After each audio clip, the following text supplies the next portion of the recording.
Welcome to Excel Radio with Dr. Nick Zyrowski, where we talk with world-class entrepreneurs, executives, and health experts who have unlocked the secrets to excel health and performance. Hi, and thank you for joining us on Excel Radio. This is your health and high performance expert, Dr. Nick Zyrowski. Today in this episode, we are doing a very special edition Mother's Day episode. And in this episode, we're going to be speaking about how to raise healthy children. So my wife and I, we get a lot of questions through Facebook and email and on the website. How in the world do we raise our kids, and really what does it take to raise healthy children? So what we want to do is we want to dig into this a little bit with you. So I'm going to be interviewing my wife, and she's here with me right now. Welcome, and thank you for being on the show with all of our listeners today. Ashleigh. Hi, everyone. It's wonderful to be here with you. For this Mother's Day podcast, it's an honor to be here to speak with you and with all the mothers that are listening. Happy Mother's Day to you. It's a very special Mother's Day for me. This is my first Mother's Day as a mother of two. We just brought into the world our son, Tyler. So I'm excited to share with you all of the things I've learned along the way, and help you raise your children to really just give them the best possible future. That's what we all want for our children. Absolutely. Absolutely. So though she is my wife, so it might seem a little bit interesting, that I'm going to be interviewing her. But, in order to really get the most information to you and really be as informative as we can here, I'm going to interview her basically on how we raise our children. So let's start at conception. What are some of the big things that you did at conception that we really focused on in order to really make sure that when the baby was developing, it had all the necessary building blocks that it needed? So when you're pregnant, you are building, like Nick said, building a person inside of your body. You need the best raw materials possible to create a healthy human being inside of you. It takes so many things to go right for your baby to be born healthy with 10 fingers, 10 toes, and to be functioning at optimal level. So what we did, when I first found out I was pregnant, I found a high-quality prenatal and started taking that religiously. And in addition to the prenatal, I took an omega with DHA. There are many studies that support the fact that DHA is important for the baby, for their brain development. And every mother wants their baby to be smart and be able to succeed, so it's very important that they have that for brain development. I even continue taking it while I'm nursing down the road. It's very important even at that point. So I took a prenatal, I also took a DHA, and then, I took caffeine out of my diet. I was a person who always ran to the coffee machine first thing in the morning. So it was hard to cut out, especially in your first trimester when you're already tired. But it's really important. You just don't want that extra caffeine in your diet. It's not good for the baby's development. You can have a little bit, but for me, I just wanted to remove anything that could even potentially stunt my baby's growth. Okay, so you were talking about your prenatal. So I know that you were taking the NeuroBoost supplement for the DHA and the essential fatty acids. What specific supplement were you taking for the prenatal? Because I know if we're not specific here, we're going to get emails on it. So which prenatal were you using, and why did you like it? Sure. I really liked Designs for Health makes prenatal, and they're in packets already. They're in daily packets. So even when I was not at home, I could take the packets with me, and they're high quality supplements in there. It also had a OsteoForce, which is for bone development as well, and that was included in the prenatal. Yeah, cool. And they were in packets, so you had everything there. You didn't have to try to piece together like 5 different bottles. Right, exactly. So you just grab one packet a day, and I would just take it with my dinner. Okay, so we started at conception. Now let's talk about the diet that you had while you were pregnant, because this is something that is often overlooked by a lot of pregnant women. A lot of times, I know that you experienced this at your work, where people would bring in a lot of just sugar-filled dishes, cookies, ice cream, that type of thing. And they would be like, well, you're pregnant. This is your opportunity to just slam yourself with all this junk food. So, speak on that a little bit, because I know that was something, what you were doing with your diet was something that was typically not known by a lot of the mothers around you. Right, exactly. So they're like, you're pregnant, you can eat for two. Like, go ahead and have 2 pieces of cake. And, you know, when they said that, I kind of stood back and I was like, I know that's what most women do, and they can blame it on their cravings. Oh, I'm going to have ice cream because I'm just craving this ice cream. Sure, ice cream sounds good even when you're not pregnant. Like, let's be honest, ice cream always sounds good. But when you are pregnant, you have to think about that baby. And if you are creating a whole person from scratch inside of you, do you want to be giving your forming child an onslaught of sugar and hydrogenated oils and bleached flour that's in this cake? And I was just like, no, like this is a period of time in my life when I need to be most vigilant on my diet. If I'm going to be, really doing everything I can as a mother for my baby, it starts now, and it starts with what I'm putting in my body to help make my baby. So what I did is, I really focus on increasing my good fats. So if I'm going to have a healthy baby and a healthy brain, it's important for them to have, avocados, olive oil, grapeseed oil, raw dairy from grass-fed sources. All of these good fats I increased in my diet. I cut out processed foods. I know that that's hard for a lot of people, especially when they're on the go. But as Dr. Zyrowski has talked about plenty of times, you just have to plan ahead, and we'll get into that in a little bit. But as long as you plan ahead, you can avoid grabbing those convenience foods that are just full of artificial flavoring, artificial food dyes, bleach, flour, hydrogenated oils, all of those things. That's just not good for the baby. So, good green leafy vegetables, meat from grass-fed sources, organic, dairy, raw if possible. And, just making sure that I had enough protein in my diet as well, because it's important to sustain you. Okay, good stuff. So you were saying that you increased your good fats, and that's really important when you're developing a child inside you, because the brain and the nervous system is made up of 70% fat. So it needs that developing child, that developing brain needs those fats. And of course that continues to, when the child is born as well. But, especially during development, you have to have those good fats available for the child. Now, the other thing that I wanted to talk about is exercise. Let's jump into exercise a little bit, because it used to be thought that when you were pregnant, you just needed to sit back and relax, and you needed to rest a lot. And that was really like an old notion. And so what did you do that was very different than the typical thought process when it comes to exercise while being pregnant? Well, I was already exercising before I got pregnant, and that's an important thing to note, only because you don't want to get pregnant and then start running a marathon. That's not what your body is used to. You don't want to put that extra stress on you. However, even if you haven't been working out, you need to just stay active. It's so important. Think of this. If you're a mother listening, you know that labor is one of the most intense things that you'll ever go through. It's difficult. And labor is like a marathon. You have to train for it. If you don't develop your muscles and you don't, stay active and stay fit, then how do you expect to go through the most intense thing that you're going to go through in your entire life? You really need to train for that. So when I was pregnant, I was already exercising. So I continued, running, weightlifting, doing strength training especially during the first and second trimester. At the end of the second trimester, you're big, and at that point it's hard to do actually going out and running. So I would do on the treadmill, I would set it on the hill mode, and I would walk uphill. It would still get my heart rate up, but I wasn't doing that impact anymore because I just couldn't do that with my stomach being at that size. So and then I would just do a lot of stretching, yoga. There's plenty of good workout tapes for pregnant women. There's a lot of good resources out there now. There's yoga for pregnant women classes that you can go to. A lot of great stuff. But the exercise, it's good for you while you're pregnant, but even post-baby, it helps you recover quicker.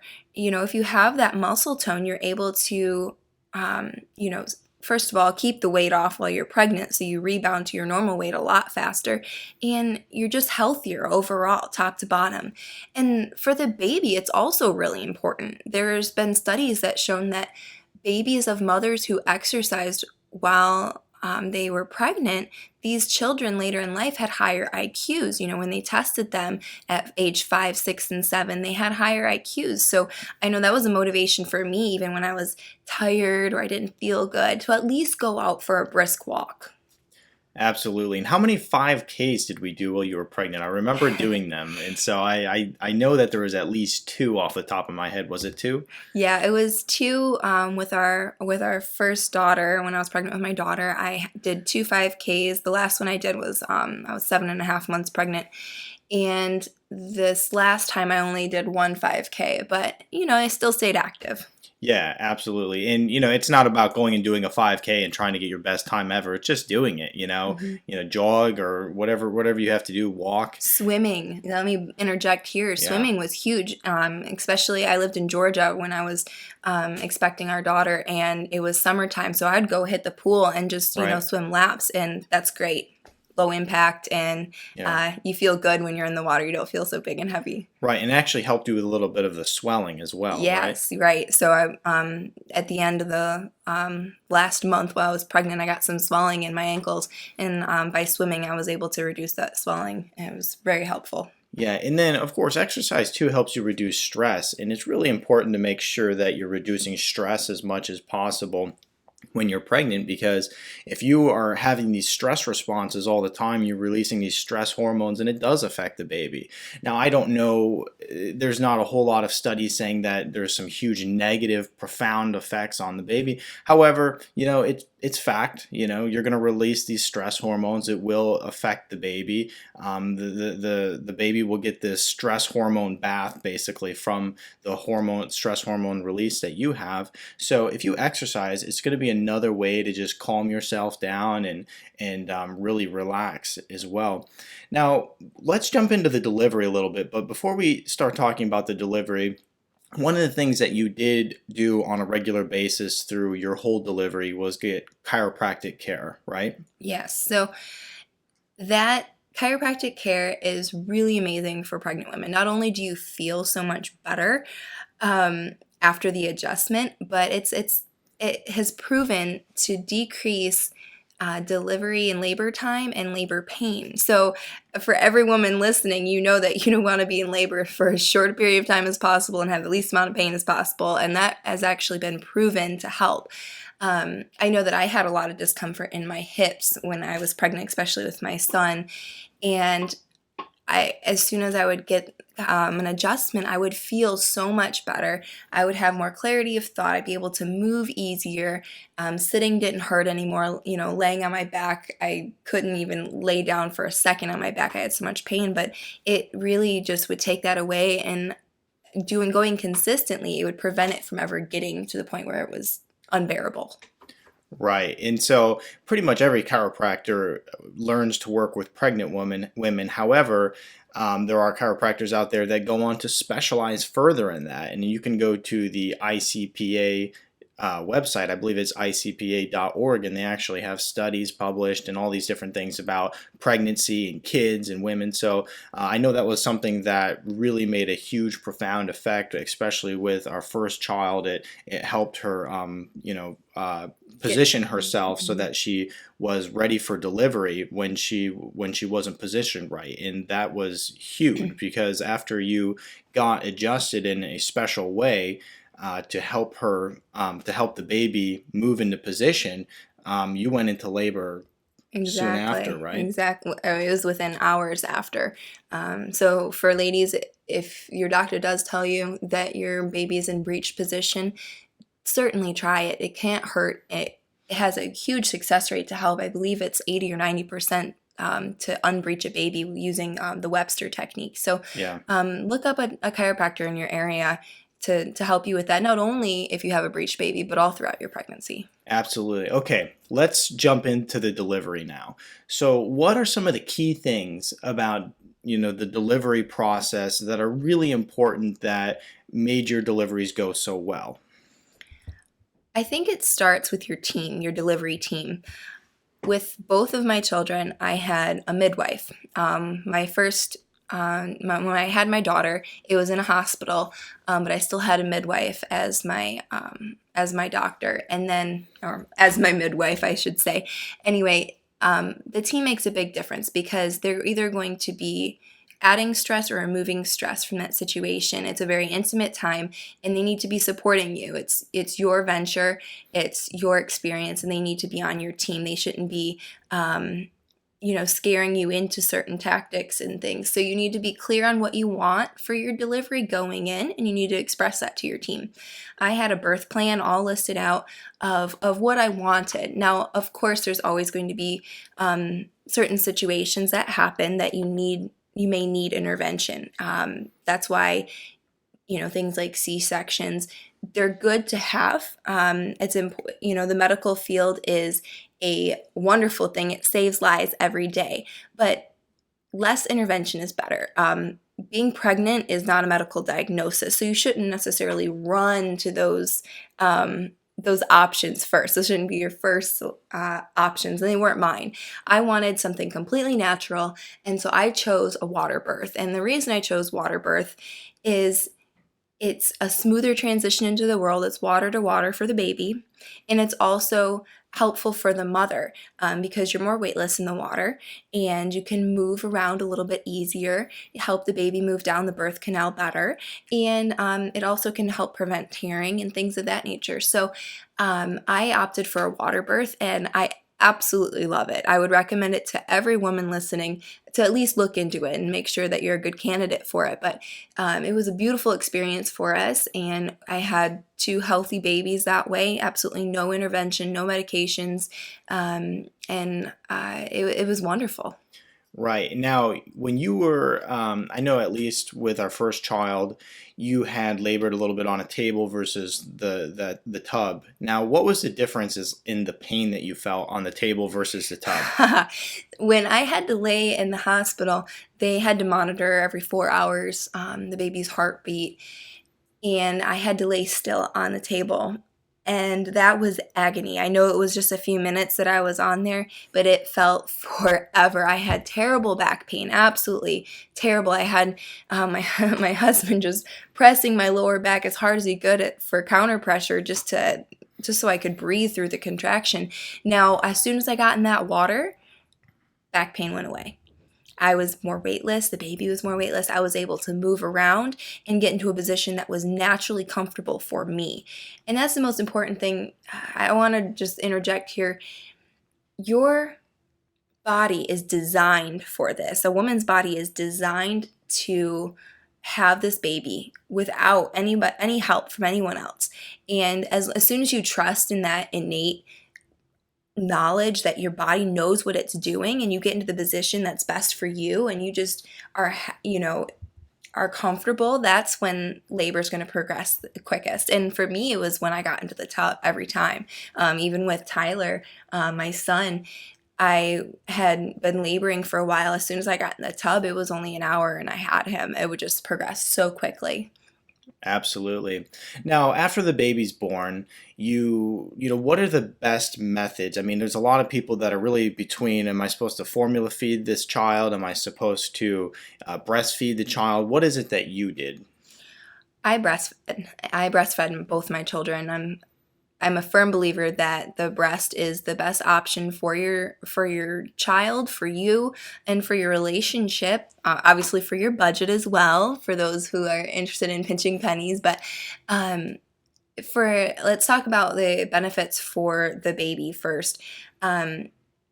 They are getting a milk that's specifically designed for them at that moment.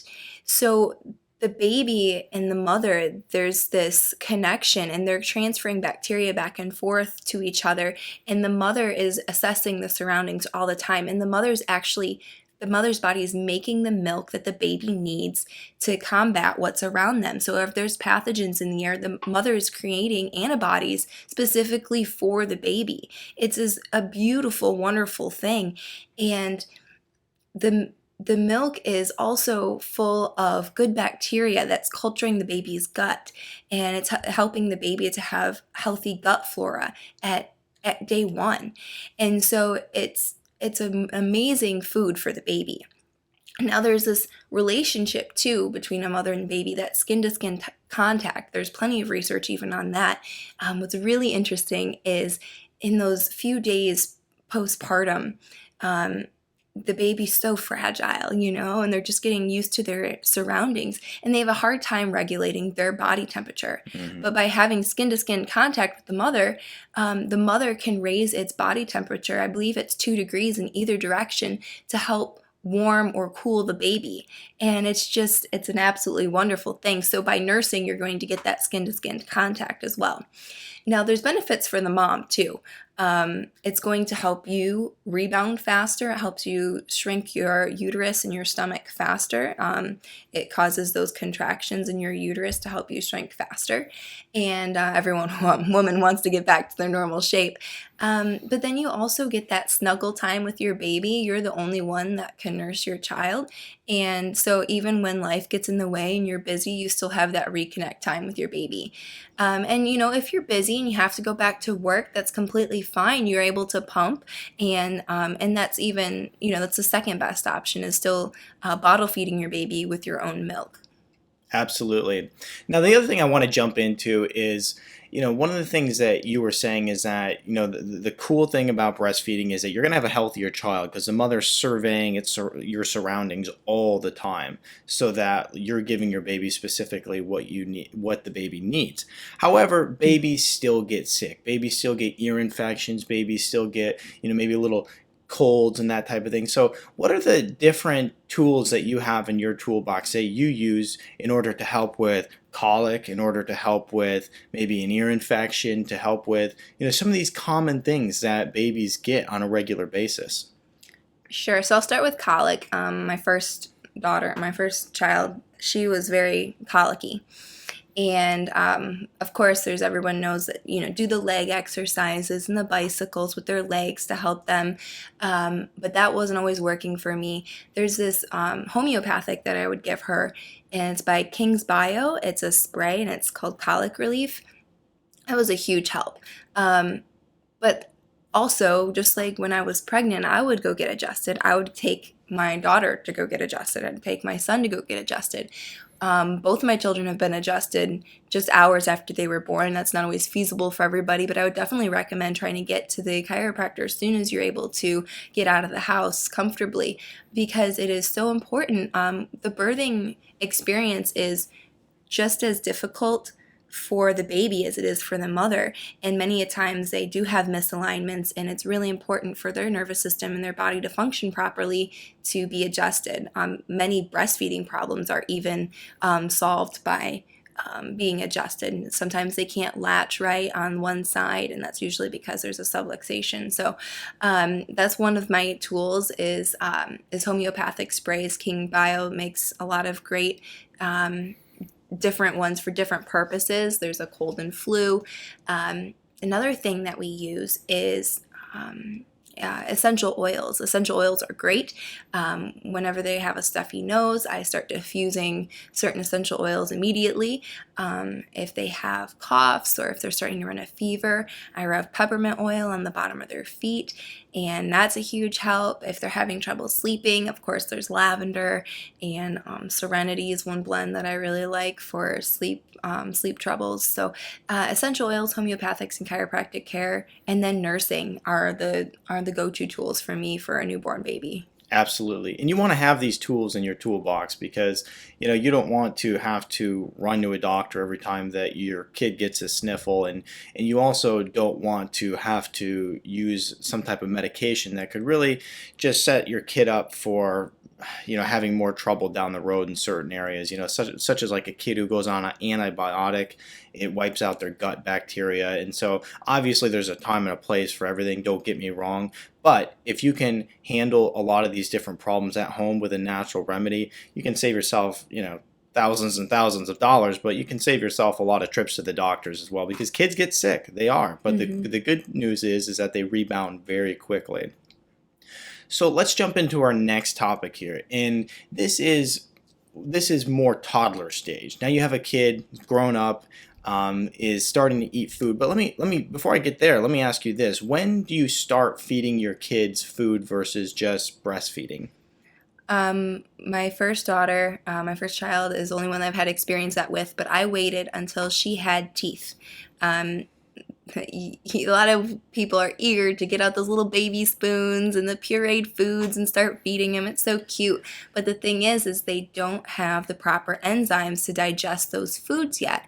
Nature is so smart. They start getting teeth the same time they start having the enzymes in their body to digest those foods. So the system all works together here, and you don't want to rush it. So I waited with my daughter till she was 6 months and she had her first tooth popping through. And as soon as the first tooth was there, we started with avocados. Avocados are a good fat, they're a superfood, and they're already soft and mushy for her. And she loved them.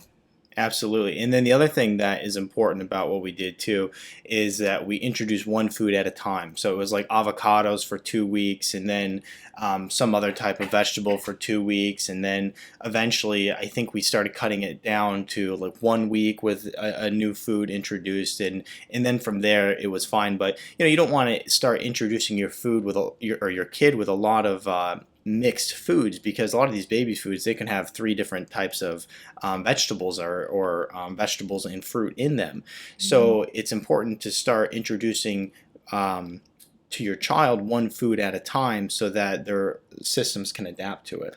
And the other thing, too, is we introduced all vegetables first. Right. Because if you start giving your children mashed bananas, they're going to choose the fruits all day long, and they're not going to develop a healthy taste for these fruits, or for the vegetables, rather. So you want them to enjoy the vegetables and develop a taste for those, and then start introducing the fruits. They're going to like those anyway. Right, and that's a fundamental change in what's going to happen next. So let's talk about the toddlers, which I just mentioned. Let's talk about how you feed a toddler in a healthy way. So first of all, like you had mentioned, starting with the greens in the vegetables is going to be really important, because if you start off with fruit with your child, then you're going to have some serious problems when they move towards eating food, because all they're going to want is that fruit. So we started with vegetables, and now let's start talking about how you feed toddlers in a healthy way so that they really have the best opportunity in life. Well, I guess we can start with breakfast. Breakfast, there's usually a few different options that we have for breakfast. There's eggs, there's homemade oatmeal, and I only ever make homemade oatmeal. This is more of a treat more than anything, because it's still a grain, it's still a carb, and which will convert to sugar. Not necessarily the best choice, but we do offer it occasionally. And you always home make your oatmeal. Take the extra 5 minutes and home make it, because those packaged ones are full of sugar. Right. Just loaded. So we do make that. And then I'll just, add some berries to it, some frozen blueberries, and she loves it.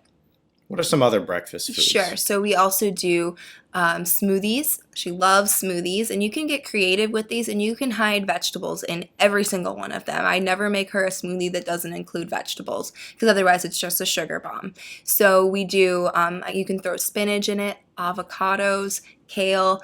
One go-to smoothie for us in the morning is avocados, a half an avocado, 2 cups of milk, and you can blend that together.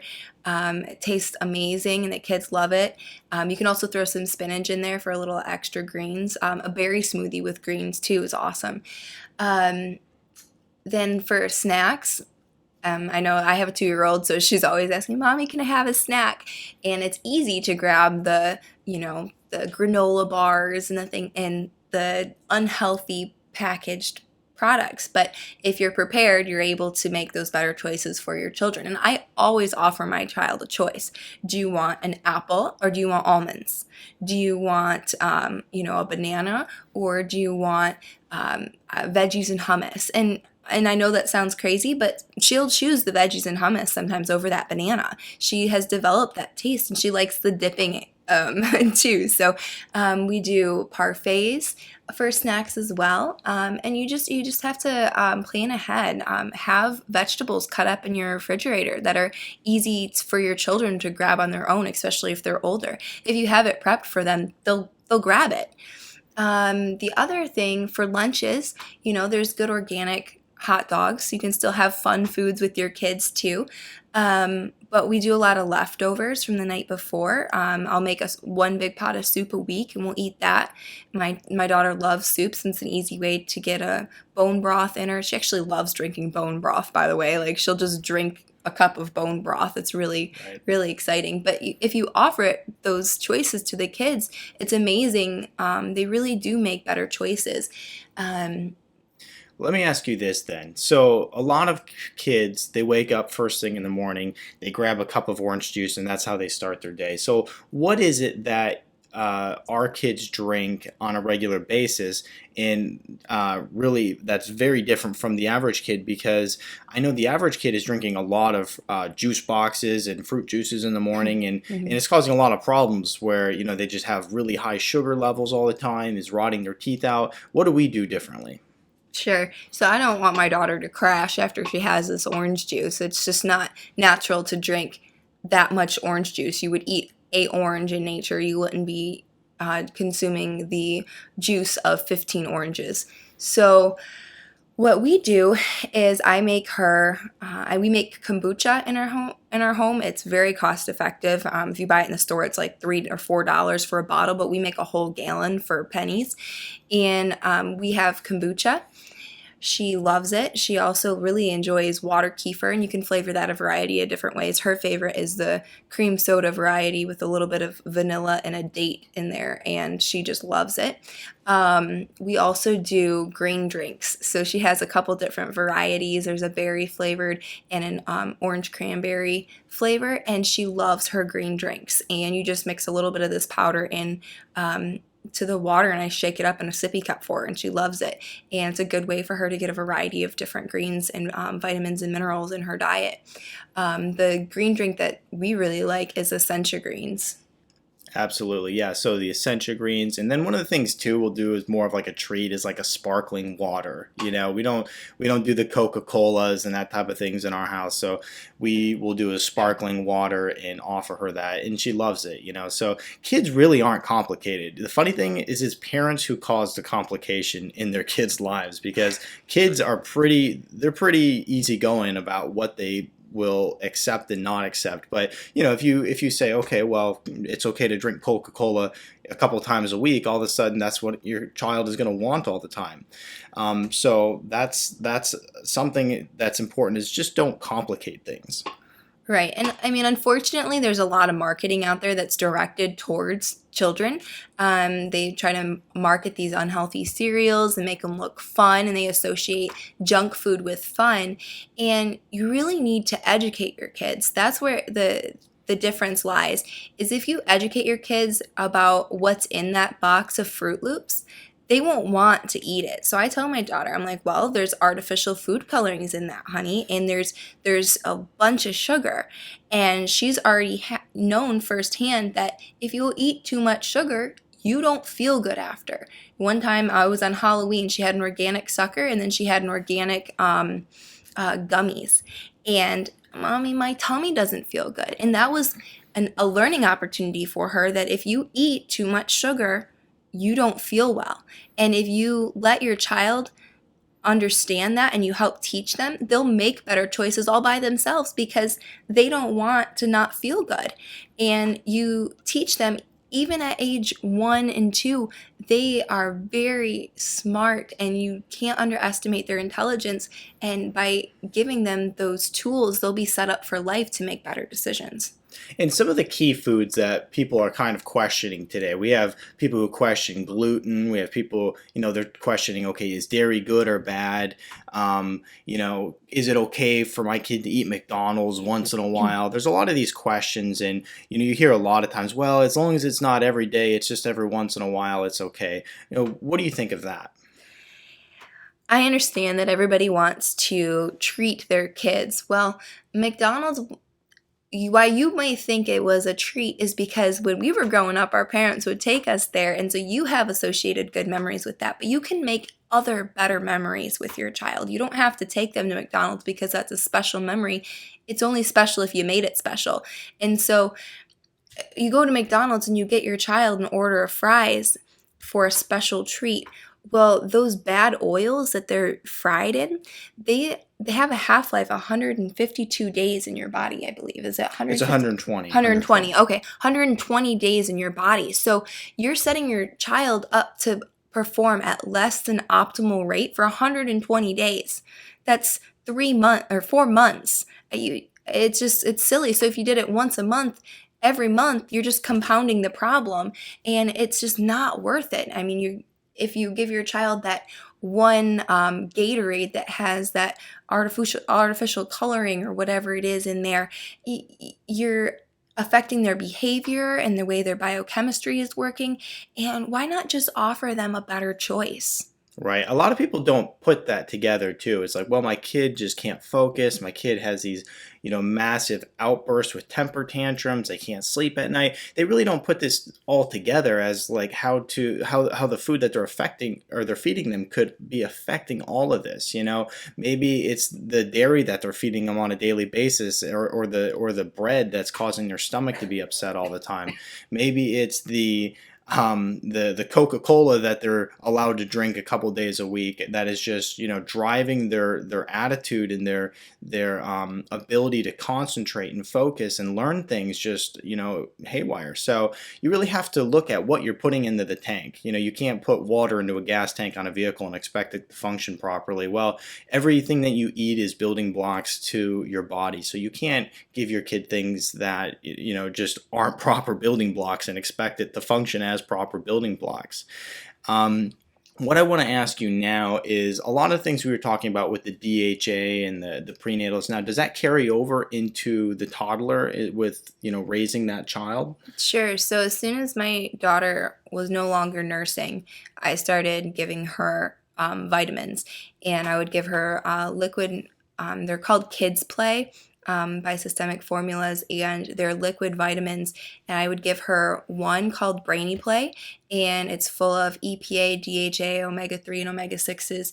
And I would give her that dropper full. So I'm helping continuing that brain function. Of course, still having a good diet full of healthy fats like coconut and things like that. But a supplement is an extra boost. Unfortunately, our food sources aren't good quality, as good of quality as they were 50, 100 years ago. And then I would also give her I still give her a vitamin and mineral supplement that's also liquid. So a child who isn't even able to chew solid foods can take these supplements. Absolutely.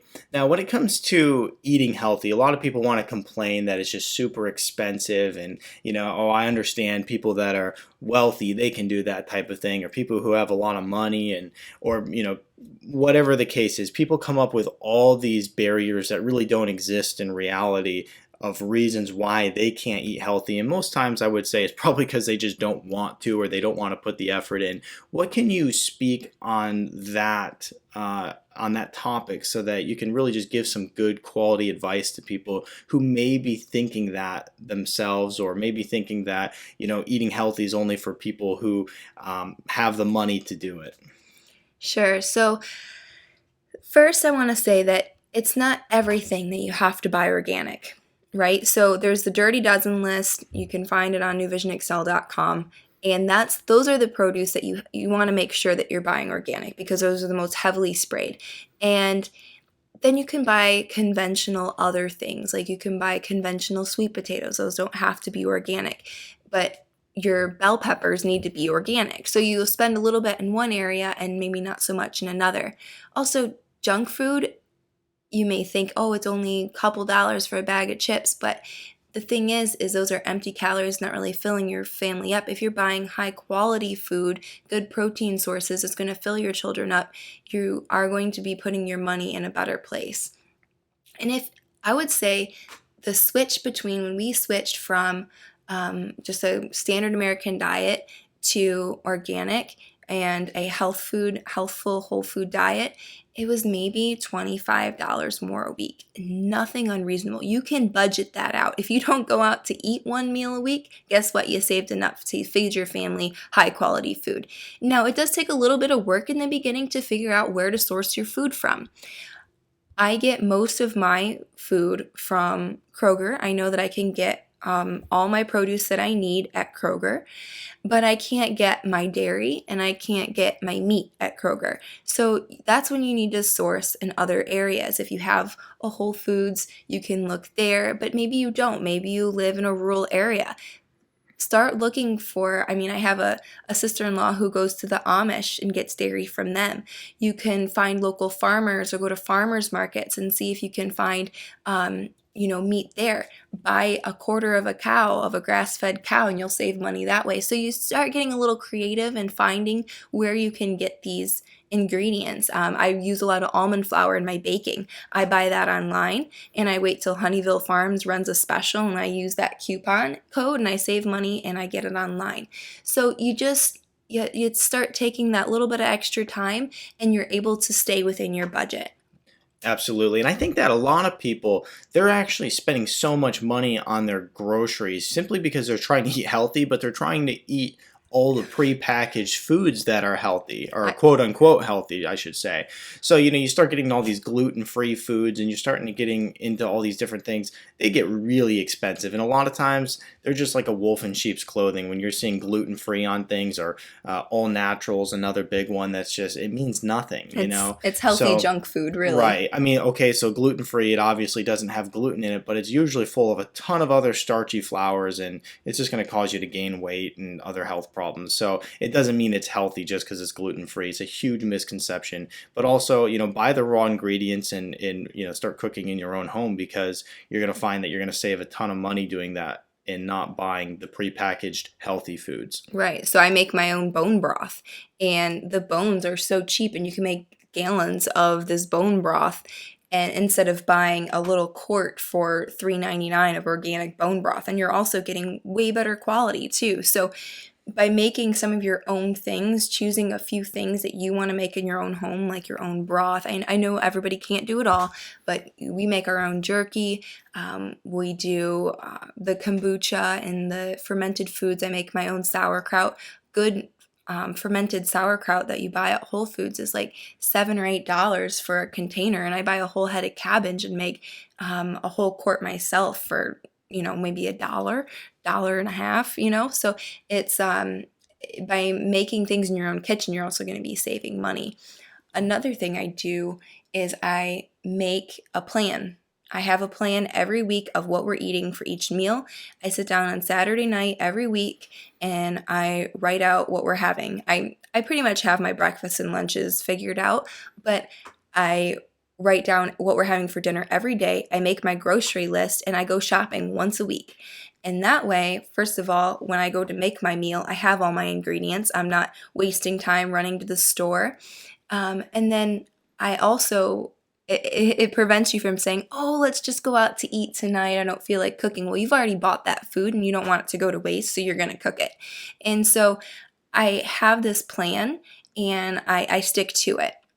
And the other thing too is I don't want to spend more than a half hour in a kitchen.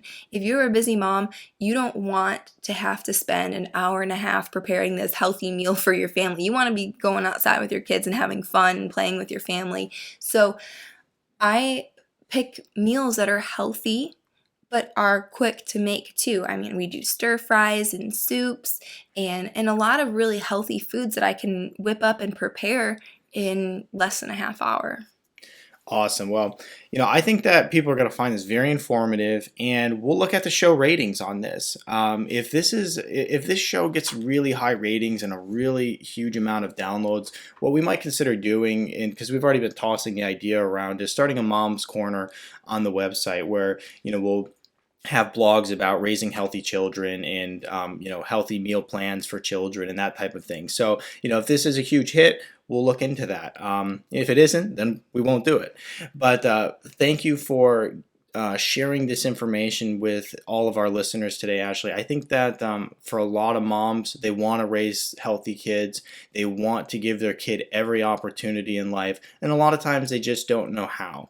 And so this is going to be a roadmap to starting the healthy meal plan, starting to, heal your kids in more of a natural way when they get sick, and really, like I said, offer your kid a really compelling future. So thank you to all of our listeners for being here with us today. We appreciate you taking time out of your busy day to listen, and we look forward to having many more great shows with you. And thank you, Ashleigh.